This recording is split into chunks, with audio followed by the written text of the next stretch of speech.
Today, I'm gonna help you guys out and I'm gonna design this basic apartment living room with a $3,000 budget from Ikea.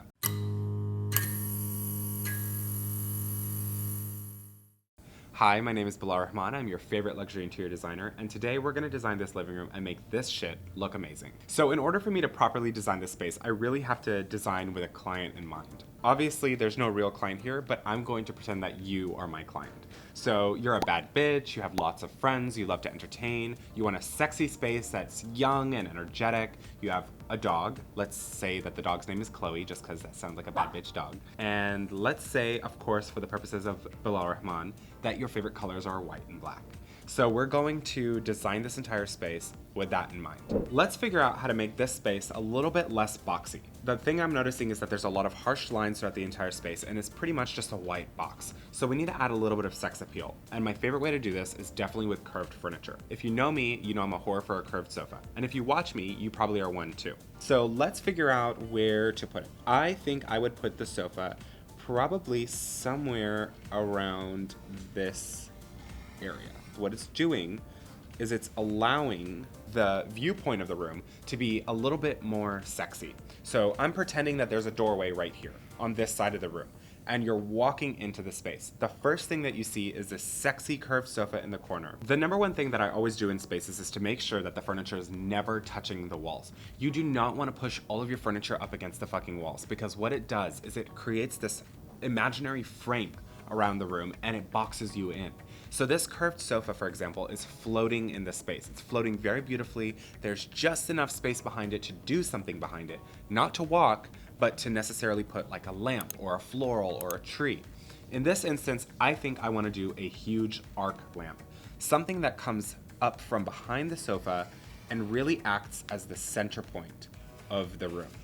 I think that this is just going to give us a great modern aesthetic and something really yummy, and it's going to act as a chandelier even though there is no chandelier in here. Just looking at the room, there's no electrical, and in most apartments there's typically no electrical, so I don't want to waste time trying to teach you guys how to add a chandelier and spend the money with an electrician, because this is a rental, so we need renter-friendly things. In addition to this lamp, I think that we really need a rug, something to ground the space. Remember, you have a dog, and that dog needs something comfy cozy to sit on. So we're going to do a circular rug. Something that really follows the sexiness of the lamp and follows the sexiness of the sofa and really adds to that kind of curvature of the room.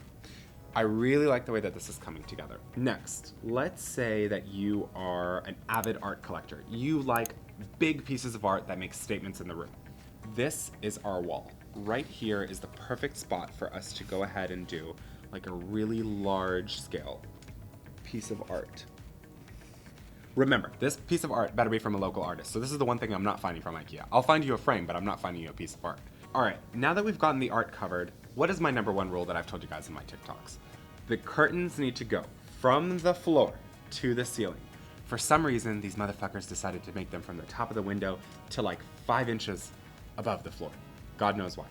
So we're going to fix that, and we're going to take our drapery all the way to the top to the bottom.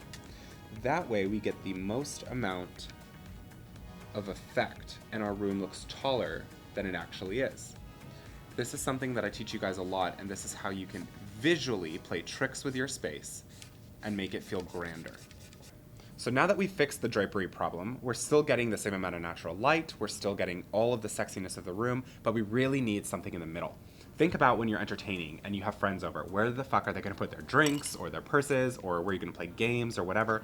So we need some sort of coffee table, and obviously the coffee table has to be round to follow the sexiness of the room. So let's put a rounded coffee table kind of right here in the room. I'm just, for the purposes of the sketch, going to do maybe like a drum style coffee table, something that has no legs but just goes all the way to the floor. And it just kind of acts as the grounding piece in the space. Notice that I did not center the coffee table and the sofa with the room. This was done intentionally. In design, it's important to make sure that sometimes doing everything centered is great. When you have a room that has, for example, a fireplace that's perfectly centered, and you have bookcases, and you have all this kind of symmetry already in the architecture, good. Go ahead and center everything around it, because that is the best way to maximize the architecture around it. But in a space like this, where it's kind of more of a blank canvas, you have the freedom to do an asymmetrical design. And an asymmetrical design can create a much more artistic, layered look in a space like this, rather than me trying to fit everything symmetrically in this space. Now that that's being said, I definitely think that we need more seating because you're a bad bitch and you have tons of friends. So let's put a chair on this side. Something really funky and cool, maybe like a low profile chair. Something that just sits here. This looks like a toilet. This looks like a fucking toilet. Oh my god, it literally looks like a toilet. My bad. Anyway, it's a chair. It's not a toilet, but you get the point. So let's do a chair here. I think we need another one, so I'm gonna put another one like right here, following the similar shape of the toilet. I'm not going to do a side table in between because I really want to create this walkway where you feel like you can walk in and out of the space and free flow.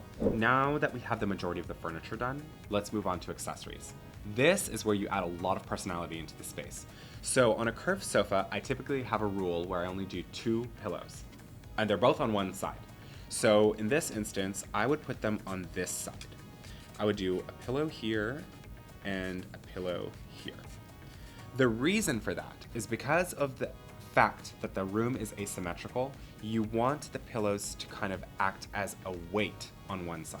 This side is really heavy because it feels like it has big drapery and big chairs, but this corner felt a little lighter, so now it's balancing out by adding in those 2 pillows. You know I love a good floral. Artificial florals are the only way to go, unless, you know, you have a boyfriend who buys you flowers or whatever. But the artificial floral could live here and it's gonna look great all year long, so let's put something right there. That also is not from Ikea because their fake plants fucking suck. But you get the point. In this side of the room, I really think that we could use some sort of tree. I think that this wall right here really needs something taller to kind of balance out what's happening with the curtains and the lamp. So let's do a tree in a pot on this side. Something just really like over the top, exaggerated, kind of fun, and just whimsical feeling.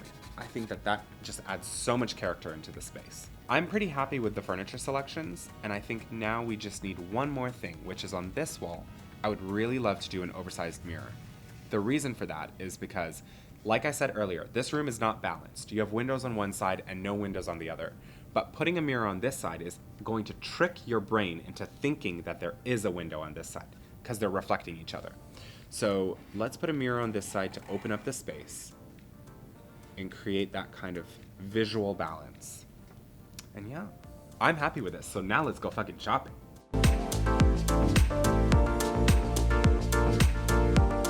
I have scoured the Ikea website and I have compiled a perfect list for this design for you and your lifestyle and everything that I want your room to look like.